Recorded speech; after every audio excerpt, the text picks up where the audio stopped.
I was a murderer and a rapist.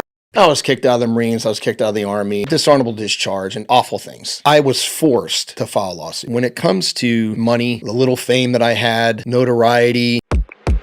You know, you had this long, amazing career that you outlined in our last episode, and you did a lot of years in the military, but then did around a decade in Ground Branch, which is basically an off-record CIA kill team, if that's what you want to call it. And after doing that, you went and starred on Dual Survival, which was a show on Discovery Channel. You were excellent in that. Obviously, it's exactly what it sounds like. You'd be dropped in these crazy places, and you'd have to figure out how basically you're gonna survive and live off the land. And so I think that was about 4 years you were on that show, give or take? Yeah, I did 4 seasons. Okay. What ended it was when you had a nasty-ass campaign run against you online where people, I'll just say who you know, were behind some blank accounts spreading rumors that then these rumors, which were ridiculous, that ranged from everything from, I think they even accused you of murder and stuff at some point, some crazy shit. Accused some stuff, called your mom names, awful things as well, like just terrible things. And it was not vetted by the public, and so people ran with these stories about you, and for a while there, it ruined your life. Sure. And you eventually had to bring, and I'm doing a lot of talking right here because Joe can't, in case you haven't caught that drift. But eventually, you had to file a serious lawsuit, pay all the money out of your pocket. I'm not going to say who it was against, but we'll say it was at least against the people who were perpetrating this. And I will leave it here. You won out of court on that. And it still, I mean, we all know lawyers' fees. We all know what that was and everything. But what pissed me off about this is I hate it when I see the military eat their own. And for a guy like you who had given his life to the country, in my opinion, and who had done some crazy things that most people never get to do because, frankly, they're not qualified to do it. Shut your mouth, did your work, and could be ruined like that by people from behind a keyboard. I don't accept that. I think that's crazy, and I will tell you, I had a lot of military people in my DMs when you would come on, and again, I was kicking myself for not having talked about this on the podcast, but I gave it right back to them, and I got to be honest, to their credit, a lot of people shut the fuck up. Once I went through what really went on here, they're like, oh my God, I had no idea. So that's kind of me laying the groundwork. But if there's anything you are able to say, because again, there are some legal documents that were signed for confidentiality when you settle out of court and stuff. But if there's things you'd like to add, I'd definitely like to give you that chance at the beginning of this podcast. Yeah. So the very long story short of it was when I first got on Dual Survival, some things started coming out online about me that were very detrimental. And it ranged from, like you just said, that I was a convicted felon, I was a murderer and a rapist. I mean, pretty much everything you could call somebody from a felon standpoint, I was called. I was also being told that people were saying that I was kicked out of the Marines, I was kicked out of the Army, and dishonorable discharge and all this just awful things. Very hurtful. At first it made me angry, but then it turned into hurtfulness because it all started from one individual that I was actually really good friends with. And I guess what I'd like to just say to the people that are listening is this.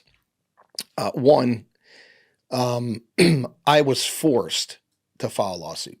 I tried to talk to these individuals and say, hey, look, why are you doing this? Let's talk about this like adult human beings, right? And the more I tried to talk to them about it, the more infuriated they got. Which to this day, I just can't quite wrap my head around it. Do you think they just went like crazy? Or one person started the whole thing, and what I'd like to say about when it comes to money and the little fame that I had, notoriety, all of that stuff, it's a drug to some people. And what I mean by that is if you have like a narcissistic personality or something, that's like pure cocaine to people like that. Yeah. So, and then you add some jealousy, the worst of human emotions, add that into the mix. And that's what happened. And it was a combination of all these things. And I really tried to avoid the lawsuit because if anybody has been in a lawsuit, it is literally like walking through hell. Knowing that you're going to come out the victor. I mean, even when I showed my attorney what was going on, he's like, I've never seen anything like this before. And he says, this is a pretty much a slam dunk. Of course, attorneys can't say, oh, you're going to win. Right. Of course they can't. But when they say this is a slam dunk, and it was, like just saying, for example, that I'm a convicted felon. Well, that's pretty easy to prove that I'm not. All you got to do is pull up my NCIC report.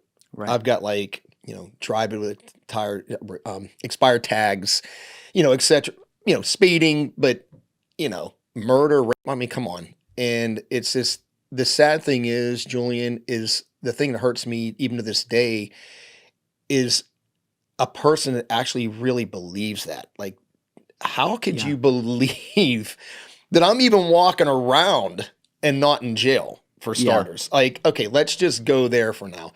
And of course, people out there were saying, well, no joke, dude, I have the screenshots that I paid off the judges. Let me tell you something. Elon Musk don't have enough money to pay all that crap off. Yeah. But anyway, that's what they were saying. And can you believe people believe that? Yes, I can. Haven't seen the internet and how it behaves. I can see how people would run with those things. I mean, Alessi and I have witnessed it in the studio with the types of things people will run with. Yeah. But anyway, I tried to avoid it. I didn't want to go down that road, but it got to a point where it was getting to critical mass and it had cost me some contracts and some endorsements. And I spoke to my family and my friends and they're like, look, you have no choice but to do this right now. So I filed a lawsuit and I'm not going to get into details about it. All I can tell you is they settled out of court for an undisclosed amount of money. They didn't have a ton of money, that person. I don't know their financials. It was several individuals, but let me just say this. If you were to put $20 million on the table and said, here's $20 million, but for that $20 million, this is what you're going to go through for the next 2 years, I'd have been like, you can stick that where the sun don't shine. Yeah. That's how bad it was. And, it took a physical toll on me. It took an emotional toll on me. It was a very dark part of my life because just like you said, this just didn't come out of the blue from some idiot that I didn't know, and it's true. And I don't mean to say this in a disparaging way, but unfortunately I've seen it before. Yeah. The special operations community at times eats their own. Yes. And I can give you examples. I'm not, but they're pretty easy to find.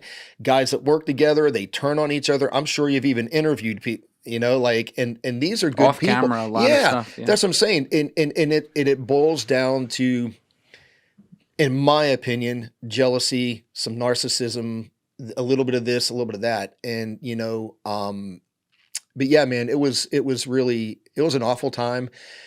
And for those of you who are listening, I challenge you, I think you can spend $20 or $25 and you can do a background check on someone. If you're a convicted felon, it's out there. Okay. Yes. Please do so.